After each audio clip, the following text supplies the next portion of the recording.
ఇప్పుడు మనం 2024వ సంవత్సరం ఫిబ్రవరి నెల 1వ తేదీ నుంచి 15వ తేదీ వరకు ద్వాదశ రాశుల్లో మిథున రాశి వారి జ్యోతిష్యం భూత భవిష్యత్తు వర్తమానం ఎలా ఉందో గోచార ఫలం, గ్రహ బలం, వాస్తు బలం, యోగ బలం, ఆచార బలం మన జానకిరామ్ని అడిగి చూద్దామండి. జానకిరామ్ చూడు, మిథున రాశి వారి జాతకం, ప్రయత్న, యోగం, బలం ఎలా ఉంది, ధరించిన పని, చదువు, విద్య, ఉద్యోగం, వ్యాపారం, ధనం, యోగం, అనుకున్న కోరిక, కళ్యాణంది, జాగది, భూమిది, ఇల్లుది, పర్సనల్ లైఫ్ది.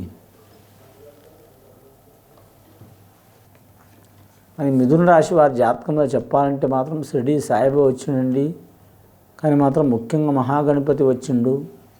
మిథున రాశి వారి జాతకానికి మాత్రం గ్రహాల్లో మాత్రం 6 గ్రహాలు అనుకూలంగా ఉన్నాయండి.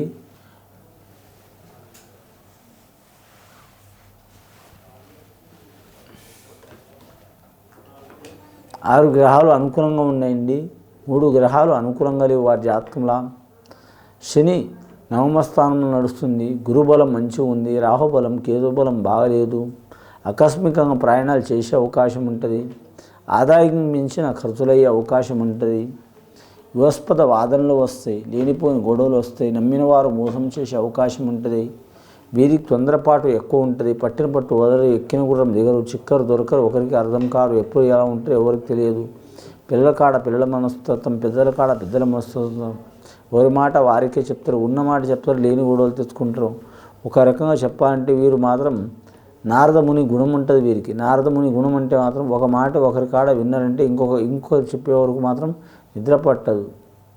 ఒకవేళ నిజమే చెప్తారు కానీ వారి కర్మ కొద్దీ చెప్తారు. అది చాలా వరకు మాత్రం వివాదాలు తెచ్చుకునే అవకాశాలు ఉంటాయి. స్త్రీలైనా పురుషులైనా. శ్రీకృష్ణుడు పుట్టే నక్షత్రం వీరి జాతకంలో ముఖ్యంగా అంశ భారీ ఉంటుంది. మృగశిర నక్షత్రం వారు జాగ్రత్తగా ఉండాలి. అలాగే మాత్రం ఆ పరమేశ్వరుడు పుట్టే నక్షత్రం ఆరుద్ర నక్షత్రం కాబట్టి చాలా శుభ ఫలితాలు కలిసి వచ్చే అవకాశాలు ఉన్నాయి. వీరు మహాగణపతి హోమం చేయటం చాలా మంచిది. రాజకీయ నాయకులకు కలిసి వస్తుంది, సెలబ్రిటీలకు కలిసి వస్తుంది, పెద్ద పెద్ద బిజినెస్ మ్యాగ్నెట్ చేసి వారికి కూడా కలిసి వస్తుంది, సామాన్య ప్రజలు కూడా కలిసి వస్తుందండి. చేస్తే చాలా వరకు శుభయోగాలు కలుగుతాయి. వీరి జాతకంలో పట్టుదల చాలా ఉంటుంది, ఆలోచన శక్తి చాలా ఉంటుంది, కానీ అనుకున్న పని జరిగేదాకా నిద్ర పట్టదు.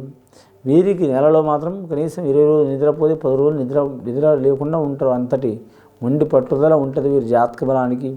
వీరికి ఖచ్చితంగా మాత్రం గృహ వివాదాలు, స్థల వివాదాలు, రియల్ ఎస్టేట్ రంగంలో వివాదాలు తప్పకుండా ఉంటాయండి. పెద్దలు సంపాదించిన ఆస్తి ఉంటుంది కానీ మాత్రం వాటిని వీరు నిలబెట్టుకోవడం చాలా వరకు అసంభవం అండి. వీరి జాతక బలానికి నిలబెట్టుకోవాలంటే మాత్రం ఖచ్చితంగా వీరు మాత్రం చాలా వరకు మాత్రం పెద్దల మీద ఆధారపడకుండా సొంతంగా ఉండాలి. విద్యార్థులు గురుబలం ఉంది కాబట్టి కలిసి వచ్చే అవకాశం ఉంది. అలాగే విద్యలో ఏమైనా ఆటంకాలు చిక్కులుంటే షిరిడి సాయిబాబా దర్శనం చేయటం, మహాగణపతికి పూజ చేయటం, అలాగే సరస్వతి మాతకు పూజ చేయటం, అలాగే వీరి జాతకంలో గాయత్రి మాతకు పూజ చేయటం, అలాగే మాత్రం వీరి జాతకంలో చూడాలంటే లక్ష్మీ మాతకు పూజ చేయటం, లలిత సహస్రనామాలు చదవటం, అబ్బాయిలు విష్ణు సహస్రనామాలు చదవటం చాలా వరకు మంచిది.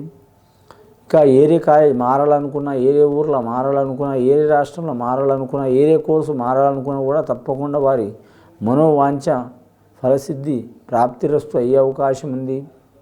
ఇంకా వీరి ప్రేమ వ్యవహారంలో మాత్రం జాగ్రత్తగా ఉండాలి. మిథున రాశి వారికి లేనిపోయిన తలకాయ నొప్పులు వస్తాయి, చికాకులు చాలా వస్తాయి.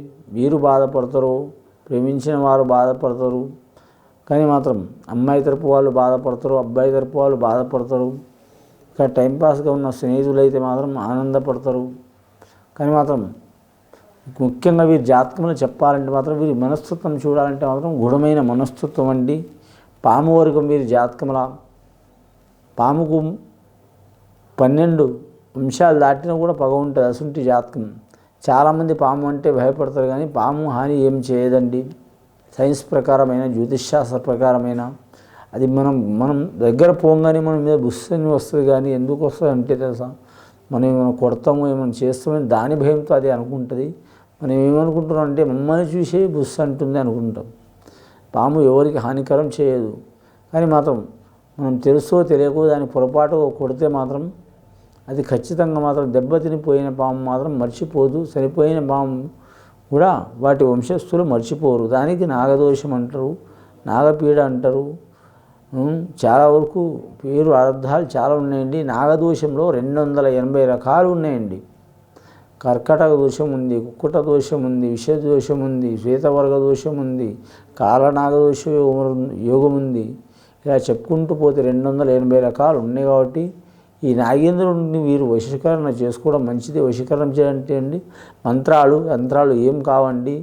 మామూలుగా మాత్రం సుబ్రహ్మణ్యేశ్వర స్వామిని ఆరాధన చేయటం, కుమారస్వామిని ఆరాధన చేయడం, మంగళవారం రోజు మాత్రం రేణుక ఎల్లమ్మని దర్శనం చేయటం, అలాగే పరమేశ్వరుడికి పోటీ ఉన్న పరశురాముడికి దర్శనం చేయటం చాలా మంచిది. వీరి పేరు మీద చూడాలంటే మాత్రం వ్యవసాయంలో కలిసి వచ్చే అవకాశం ఉంది, పాడి పరిశ్రమ రంగంలో కలిసి వచ్చే అవకాశం ఉంది, రాజకీయ రంగంలో మాత్రం మిడిల్ స్థానం ఉంటుందండి, విశ్రమ ఫలితం ఉంటుంది. వీరికి ఎంతమంది స్నేహితులు ఉంటారో అంతమంది సన్నిహితులతో వీడు గొడవలు వెళ్ళే అవకాశం ఉంటుందండి. ఎంతమంది స్నేహితులు ఉంటారో అంతమందితో కూడా గొడవలు వెళ్ళే అవకాశం ఉంటుంది. ఉద్రేక స్వభావం ఉంటుంది. వీరికి సరైన దారిలో పెడితే తిరుగు ఉండదండి. తల్లి కావచ్చు, చెల్లె కావచ్చు, భార్య కావచ్చు, బిడ్డ కావచ్చు, స్నేహితురాలు కావచ్చు, సన్నిహితురాలు కావచ్చు, వారి నుంచి వీరికి కలిసి వచ్చే అవకాశాలు ఉంటాయి. భూమి విషయంలో తిరుగు ఉండదు వీరి జాతకబలానికి. వీరి మనస్తత్వం చెప్పాలంటే ఎప్పుడు ఎలా ఉంటారో ఎవరికి తెలియదు. కానీ కడుపులో మాత్రం కపటం ఉండదు. కపటం పెట్టుకుంటే మాత్రం వీరు తప్పకుండా ఎవరిని వదిలిపెట్టరు. అలాగే వీరి జాతకబలంలో చూడాలంటే మాత్రం ధన విషయంలో చూడాలంటే మాత్రం వీరికి రుణ చిక్కులు తప్పవు. ఇచ్చి మోసపోవటం కానీ, తీసుకొని మోసపోవటం కానీ, మధ్యవర్తి మోసపోవటం కానీ ఇలాంటి సంఘటనలు జరిగే అవకాశాలు ఉంటాయి.